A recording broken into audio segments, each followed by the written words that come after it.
अब बड़े बड़े शहरों में छोटी छोटी गलतियां हो जाती हैं, मगर अम्मी लोग को समझाए कौन। एक बार अब्बू का कुर्ता प्रेस कर रही थी और कुर्ता जल गया। अम्मी ने बोला, कहाँ रहती हो इतनी गाफिल। गाफिल मतलब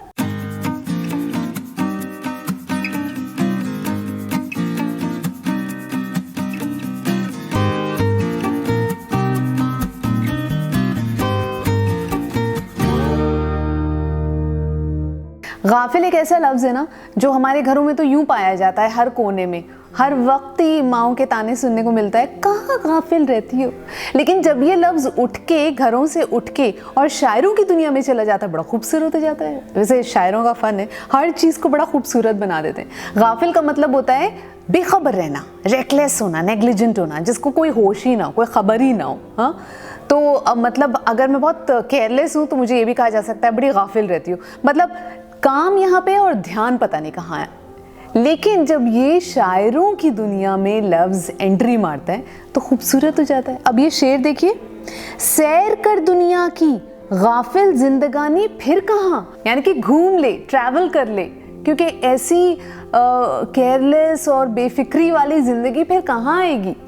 सैर कर दुनिया की गाफिल जिंदगानी फिर कहाँ, जिंदगी अगर कुछ रही तो ये जवानी फिर कहाँ। या फिर ये शेर, खुदा गवाह दिल एक लम्हा भी नहीं गाफिल। तो महबूब ने इल्ज़ाम लगाया कि बस सब कुछ भूल गए, इतने बेफिक्र हो गए हो तुम। तो वो बेचारा जवाब दे रहा है कि खुदा गवाह दिल एक लम्हा भी नहीं गाफिल, तुम्हारी याद भी बाकी है, दुख भी बाकी है। या फिर ये है वो जब दिल में तो कैसी जुस्तजू, जुस्तजू बोले तो तलाश। हाँ, है वो जब दिल में तो कैसी जुस्तजू, ढूंढने वालों की गफलत देखना।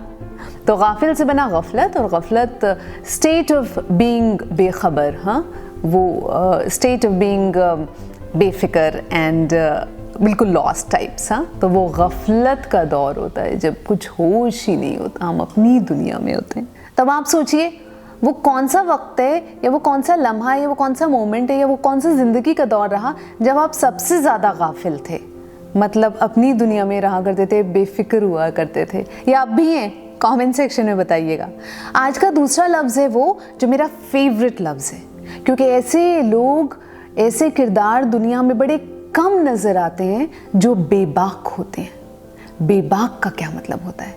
बेबाक उसको कहते हैं जिसे किसी चीज़ का डर नहीं होता, जो निडर होता है, जिसके अंदर खौफ नहीं होता, जो सच बोलने से घबराता नहीं, जो हर चीज़ को बिल्कुल साफ साफ अल्फाज में कहता है, घुमाता नहीं, उसके मन में किसी का भय होता ही नहीं। सादत हसन मंटो मेरे लिए वो राइटर हैं जिनके लिए मैं इस लफ्ज़ का इस्तेमाल करती हूँ। बेबाक थे वो, बोल्ड थे, निडर थे। इस लफ्ज़ में कई शेर भी हैं। गालिब का वो शेर है, रोने से और इश्क में बेबाक हो गए, रोने से और इश्क में बेबाक हो गए, निडर हो गए, धोए गए हम इतने कि बस पाक हो गए। या फिर ये शेर, मैं पहले बेबाक हुआ था जोशे मोहब्बत में। तो ज़िंदगी में पहली बार मैं निडर हुआ था जब मोहब्बत का जोश चढ़ा था। मैं पहले बेबाक हुआ था जोशे मोहब्बत में, मेरी तरह फिर उसने भी शर्मा न छोड़ा था। अब आपको मुझे सिर्फ आज ये बताना है, आप खुद को बेबाक कहेंगे, निडर कहेंगे, बोल्ड कहेंगे? अगर कहेंगे तो कमेंट सेक्शन में लिख दें, और अगर नहीं लिखेंगे तो मैं समझ जाऊंगी।